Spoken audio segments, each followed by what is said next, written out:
CTV News fired me after speaking up for Palestine. And as disappointed as I am, I'm not shocked. I was the only Palestinian person in the media in the Atlantic region and the only Middle Eastern woman in their newsroom. My existence should have been important during a time of genocide against my own people. But instead they decided to fire me, which is extremely painful. There was absolutely no regard that I'm witnessing my own people getting killed. Absolutely nothing. Here's a rundown of what happened. I made a comment during an interview where I was asked if Jews can exist in a free Palestine, to which I had replied saying, Jews can exist, the Zionist ideology cannot. The state of Israel cannot.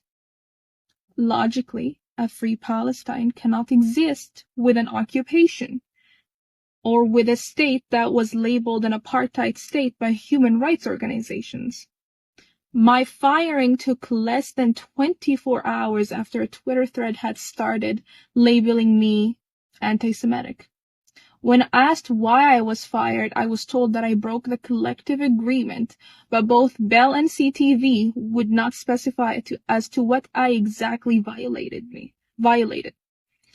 This infuriates me as to the fact that during my time at CTV, I had many reports to HR about anti-Palestinian racism. And I had explicitly told my managers many times on different occasions that, hey, your newsroom is extremely uncomfortable for me and my existence is nothing but a box to be checked. I am consistently uncomfortable working with certain individuals who consistently made me feel uncomfortable as a person of color. Nothing was done, and I did not matter for CTV, as expected. I was also one of, about 4 people of color in the entire company, so I should not be surprised either. Both Bell and CTV had told me that I needed to be impartial about the genocide in Gaza. Impartial about a genocide? Impartial about kids being slaughtered or hospitals being bombed? Okay, sure. Let's just assume that I needed to be impartial. My manager at CTV, one of my managers, let's call him John.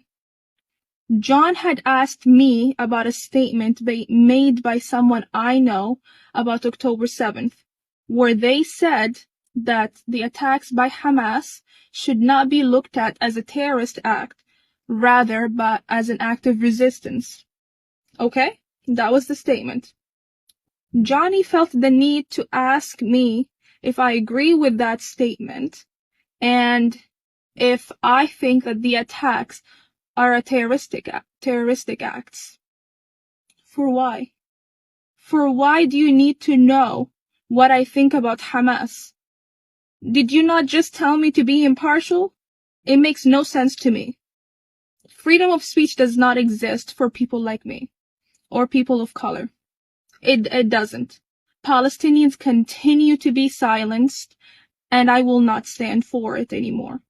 CTV has failed me as a Palestinian employee and continues to fail the Palestinian community as a whole. That's it.